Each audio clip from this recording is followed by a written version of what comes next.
Introduction by Mary Wollstonecraft Shelley. It is customary to regard Mary Shelley's claims to literary distinction as so entirely rooted and grounded in her husband's as to constitute a merely parasitic growth upon his fame.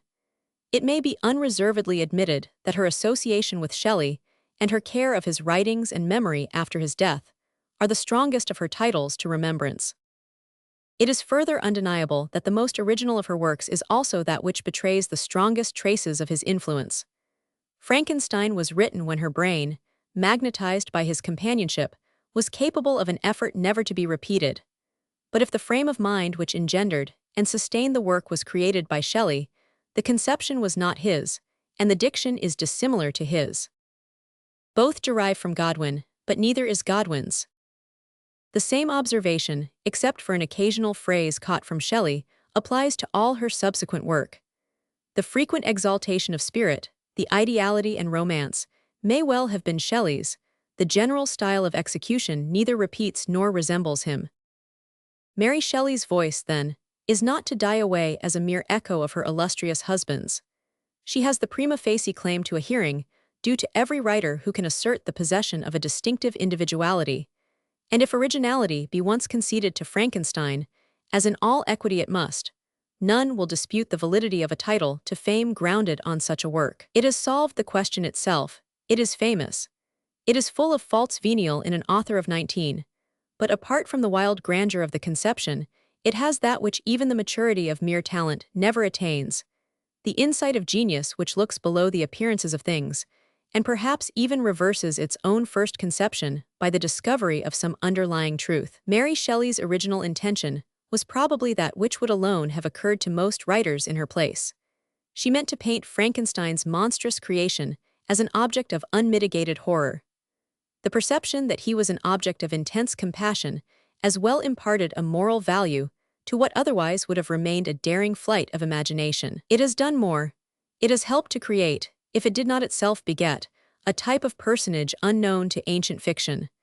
The conception of a character at once justly execrable and truly pitiable is altogether modern. Richard III and Caliban make some approach towards it, but the former is too self-sufficing in his valor and his villainy to be deeply pitied, and the latter too senseless and brutal. Victor Hugo has made himself the laureate of pathetic deformity, but much of his work is a conscious or unconscious variation on the original theme of Frankenstein. None of Mary Shelley's subsequent romances approached Frankenstein in power and popularity. The reason may be summed up in a word: languor. After the death of her infant son in 1819, she could never again command the energy which had carried her so vigorously through Frankenstein. Except in one instance, her work did not really interest her. Her heart is not in it. Valperga contains many passages of exquisite beauty, but it was, as the authoress herself says, a child of mighty slow growth. Laboriously dug, Shelley adds, out of 100 old chronicles, and wants the fire of imagination which alone could have interpenetrated the mass and fused its diverse ingredients into a satisfying whole. Of the later novels, The Last Man excepted, it is needless to speak, save for the autobiographic interest with which Professor Dowden's fortunate discovery has informed the hitherto slighted pages of Lodora. But The Last Man demands great attention, for it is not only a work of far higher merit than commonly admitted, but of all her works the most characteristic of the authoress, the most representative of Mary Shelley in the character of pining widowhood, which it was her destiny to support for the remainder of her life. It is an idealized version of her sorrows and sufferings, made to contribute a note to the strain which celebrates the final dissolution of the world. The languor which mars her other writings is a beauty here, harmonizing with the general tone of sublime melancholy. Most pictures of the end of the world, painted or penned, have an apocalyptic character. Men's imaginations are powerfully impressed by great convulsions of nature. Fire, tempest, and earthquake are summoned to effect the dissolution of the expiring earth. In The Last Man, pestilence is the sole agent, and the tragedy is purely human. The tale consequently lacks the magnificence which the subject might have seemed to invite, but on the other hand, gains in pathos. A pathos greatly increased when the authoress's identity is recollected, and it is observed how vividly actual experience traverses her web of fiction. None can have been affected by Mary Shelley's work so deeply as Mary Shelley herself.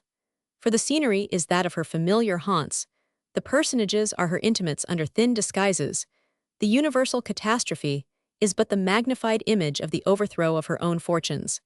And there are pages on pages where every word must have come to her fraught with some unutterably sweet or bitter association.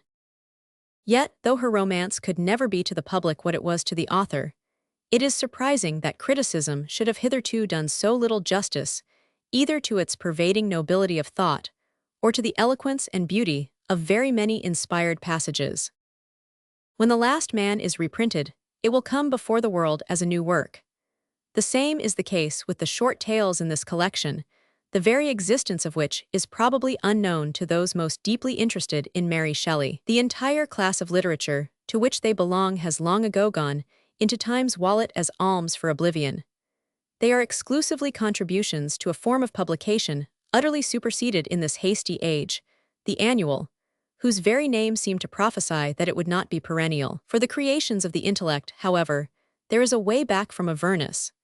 Every new generation convicts the last of undue precipitation in discarding the work of its own immediate predecessor. The special literary form may be incapable of revival, but the substance of that which has pleased or profited its age, be it Crashaw's verse, or Etheridge's comedies, or Hoadley's pamphlets, or what it may, always repays a fresh examination, and is always found to contribute some element useful or acceptable to the literature of a later day. The day of the splendid annual was certainly not a vigorous or healthy one in the history of English belles lettres. It came in at the ebb of the great tide of poetry which followed on the French Revolution, and before the insetting of the great tide of Victorian prose.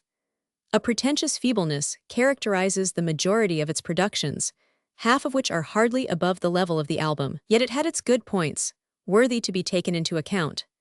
The necessary brevity of contributions to an annual operated as a powerful check on the loquacity so unfortunately encouraged by the three-volume novel. There was no room for tiresome descriptions of minutiae A or interminable talk about uninteresting people, being, moreover, largely intended for the perusal of high-born maidens in palace towers. The annuals frequently affected an exalted order of sentiment, which, if intolerable in insincere or merely mechanical hands, encouraged the emotion of a really passionate writer as much as the present taste for minute delineation represses it. This perfectly suited Mary Shelley. No writer felt less call to reproduce the society around her. It did not interest her in the smallest degree.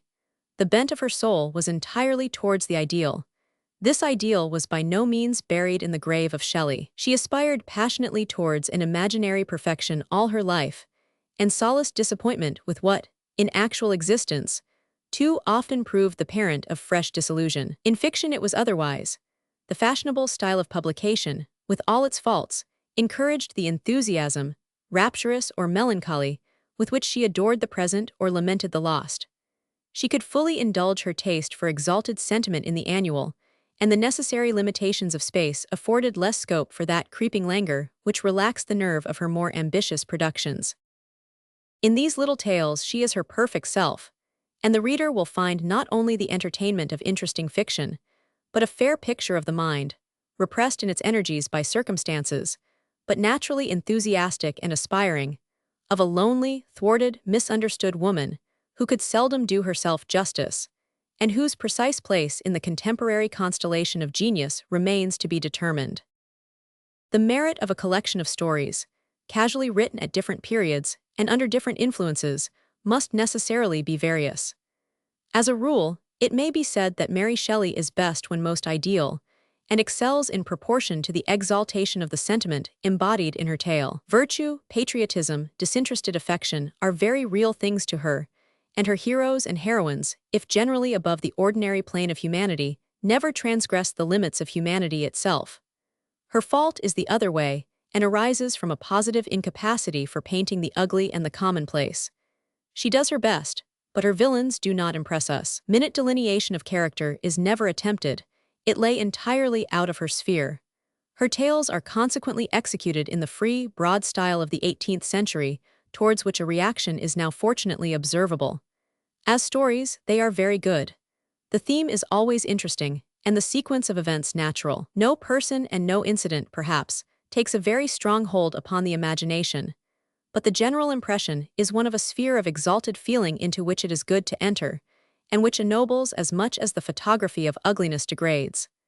The diction, as usual in the imaginative literature of the period, is frequently too ornate, and could spare a good many adjectives. But its native strength is revealed in passages of impassioned feeling, and remarkable command over the resources of the language is displayed in descriptions of scenes of natural beauty. The microscopic touch of a Browning or a Meredith, bringing the scene vividly before the mind's eye, is indeed absolutely wanting, but the landscape is suffused with the poetical atmosphere of a Claude or a Danby. The description at the beginning of The Sisters of Albano is a characteristic and beautiful instance. The biographical element is deeply interwoven with these, as with all Mary Shelley's writings. It is of especial interest to search out the traces of her own history and the sources from which her descriptions and ideas may have been derived. The Mourner has evident vestiges of her residence near Windsor when Aleister was written, and probably reflects the general impression derived from Shelley's recollections of Eton. The visit to P. Estum in the Pole recalls one of the most beautiful of Shelley's letters, which Mary, however, probably never saw. Claire Claremont's fortunes seem glanced at in one or two places, and the story of the Pole may be partly founded on some experience of hers in Russia. Trelawney probably suggested the subjects of the two Greek tales, The Evil Eye and Euphrasia. The Mortal Immortal is a variation on the theme of St. Leon, and transformation on that of Frankenstein. These are the only tales in the collection which betray the influence of Godwin, and neither is so fully worked out as it might have been. Mary Shelley was evidently more at home with a human than with a superhuman ideal. Her enthusiasm soars high, but does not transcend the possibilities of human nature. The artistic merit of her tales will be diversely estimated, but no reader will refuse the authoress' facility of invention, or command of language, or elevation of soul.